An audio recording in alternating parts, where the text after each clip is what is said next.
दोस्तों, हम सभी जानते हैं कि बिजली का हमारे जीवन में कितना अहम रोल है। चाहे हम घर में हो, स्कूल में या फिर किसी मॉल में, हर जगह इलेक्ट्रिसिटी का ही सबसे ज्यादा इस्तेमाल होता है। लेकिन दोस्तों, सोचिए कि अगर लाइट नहीं होती तो हमारी जिंदगी कैसी होती। ना कंप्यूटर होता, ना मोबाइल, ना ही बल्ब और पंखे, और दिन की तरह रात में भी काम करने की सुविधा हमें कभी भी नहीं मिल पाती।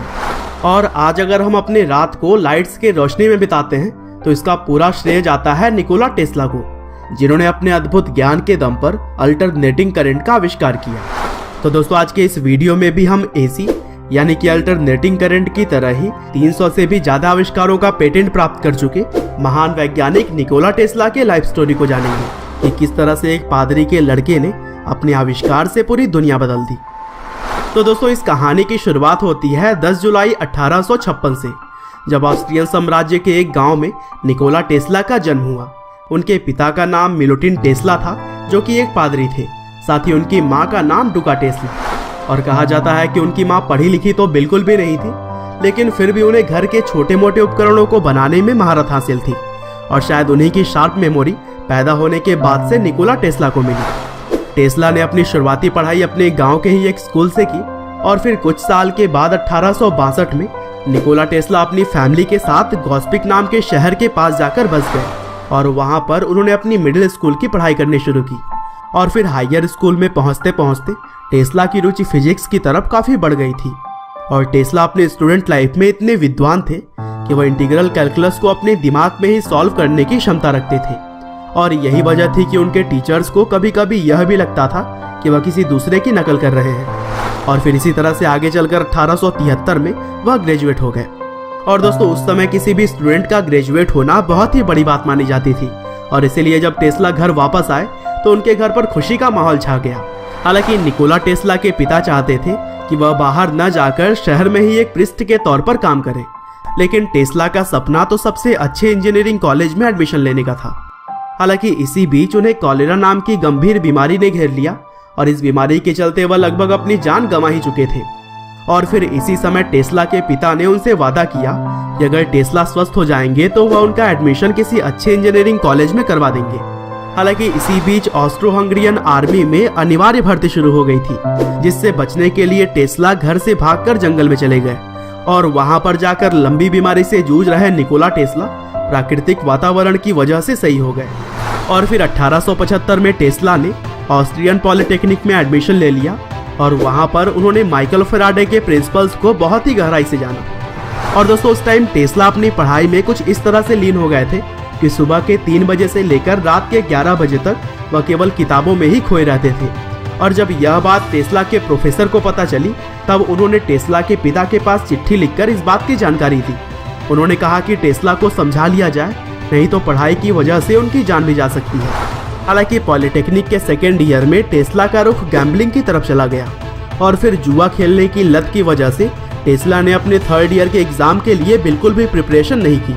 और फिर नतीजा यह हुआ कि वह थर्ड ईयर के लास्ट सेमेस्टर में पास नहीं हो सके। हालांकि समय गुजरने के साथ ही 1881 में एक टेलीग्राम कंपनी में काम करने के लिए निकोला टेस्ला बुडापेस्ट नाम की जगह पर चले गए, और वहां जाकर उन्होंने सेंट्रल स्टेशन के उपकरणों में बहुत ही सुधार किया।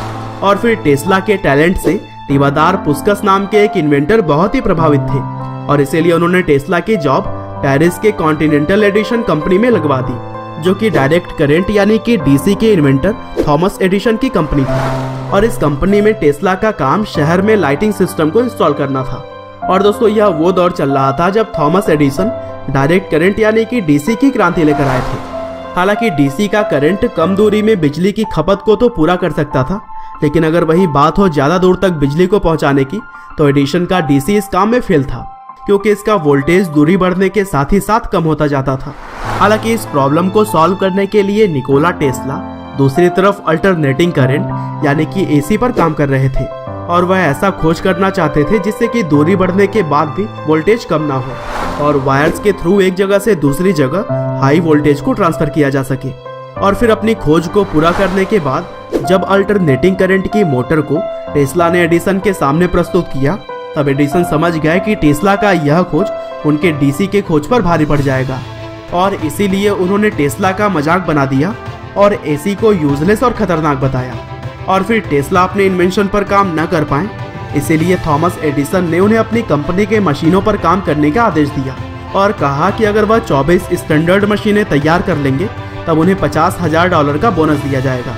और यह रकम उस जमाने में बहुत ही बड़ी थी। और फिर निकोला टेस्ला ने सिर्फ 6 महीनों के अंदर ही इन मशीनों को तैयार कर दिया। साथ ही साथ वह अपने एसी के कॉन्सेप्ट पर भी काम कर रहे थे। हालांकि जब मशीनों को तैयार करने के बाद से वह एडिसन के पास अपना बोनस लेने के लिए पहुंचे, तब एडिसन ने उन्हें पैसे देने की बात यह कहकर टाल दी कि टेस्ला, तुम अमेरिका में होने वाले मजाक को भी नहीं समझते हो। और फिर इस धोखेबाजी से निराश होकर 4 जनवरी 1885 को निकोला टेस्ला ने कंपनी को छोड़ने का फैसला कर लिया। हालांकि टेस्ला ने आगे चलकर इंडक्शन मोटर की खोज की जो कि अल्टरनेटिंग करंट पर ही काम करता था। और इस बात की खबर जब अमेरिका के एक बड़े बिजनेसमैन जॉर्ज वेस्टिंगहाउस जूनियर को हुई, तब वह टेस्ला के साथ मिले और अपनी कंपनी में एसी करंट के जरूरतों के बारे में उन्हें बताया। और फिर जॉर्ज वेस्टिंगहाउस ने टेस्ला को अपनी कंपनी में 1 साल के लिए कंसल्टेंट के तौर पर हायर कर लिया। हालांकि टेस्ला को हायर करने की बात जब थॉमस एडिसन को पता चली, तब जॉर्ज वेस्टिंगहाउस से उनकी लड़ाई शुरू हो गई। और फिर एसी करंट को गलत साबित करने के लिए थॉमस एडिसन ने बहुत सारे अनएथिकल काम किए। एडिसन ने लोगों के सामने एसी करंट को खतरनाक साबित करने के लिए जानवरों पर इस करंट का इस्तेमाल किया और लोगों को बताया कि एसी का इस्तेमाल करना एक तरह से मौत को बुलावा देना है। और काफी हद तक उनकी बातों को मानते हुए लोगों ने भी एसी करंट का इस्तेमाल करने से मना कर दिया। हालांकि आगे चलकर जब लोगों को इसके बारे में थोड़ी ज्यादा जानकारियां हुई, तब उन्हें एसी पर धीरे धीरे भरोसा होने लगा और इस तरह से एसी करंट की बिक्री कॉमर्शियल और रेजिडेंशियल इस्तेमालों के लिए शुरू हो गई। साथ ही एसी करंट के दाम भी डीसी से बहुत ही कम थे। और फिर टेस्ला के पास खूब पैसे आ जाने के बाद उन्होंने खुद की लेबोरेटरी तैयार की जहां उन्होंने बहुत सारे आविष्कारों को पूरा किया। साथ ही कुछ लोगों से तो यह भी सुनने को मिलता है कि वह टाइम ट्रेवल पर भी काम कर रहे थे। हालांकि अपने लाइफ के अंतिम समय में उनके कुछ रिसर्च असफल हो रहे थे और इसीलिए वह डिप्रेशन में चले गए। और फिर आखिरकार दुनिया को रोशन करने वाले निकोला टेस्ला ने 7 जनवरी 1943 को इस दुनिया को अलविदा कहा। दरअसल वह मृत्यु के समय न्यूयॉर्कर होटल के रूम नंबर 3327 में थे, जहां उन्होंने अपने दरवाजे पर डू नॉट डिस्टर्ब का बोर्ड लगा रखा था। लेकिन होटल के अंदर ही हार्ट डिसीज की वजह से उनकी मृत्यु हो गई। हालांकि दोस्तों, भले ही वह इस दुनिया को छोड़कर अब जा चुके हों, लेकिन जब तक यह जग रहेगा उनके आविष्कारों के लिए हमेशा ही उन्हें याद किया जाएगा।